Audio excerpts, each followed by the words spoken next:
আজকে অ্যামাজন থেকে এই গিফটটা কিনেছি। এই একটা অর্ডার করেছিলাম, এটা এসছে আমার দোকানের নামে। Ten ten ten ten ten ten ten করে খুলতে হবে, এটা পরপর নিচের দিকে আসবে। ভিডিও আমার এরকম করে খুলতে হবে, এটা পরপর নিচের দিকে আসবে। এবার এর ভিতরে মোবাইল লাগাতে হবে। লাগাও, এটা এরকম করে ঘোরাতে হবে, ফিক্স করবে, তুমি তোমার মতো ফিক্স করবে আর অটোতে লাগাবে। তো গাইস দেখতে পাচ্ছি এখানে একটা স্ক্রু দিয়ে এখানে একটু টাইট করে দিলে এটা এরকম হয়ে যাবে।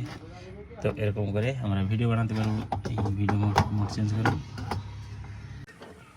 তো দেখতে পাচ্ছ কীভাবে লাগিয়ে দিয়েছি। এভাবেই দেখো, একটা স্ক্রু দিয়ে এটা খুলে এতে লাগিয়ে দিয়েছি।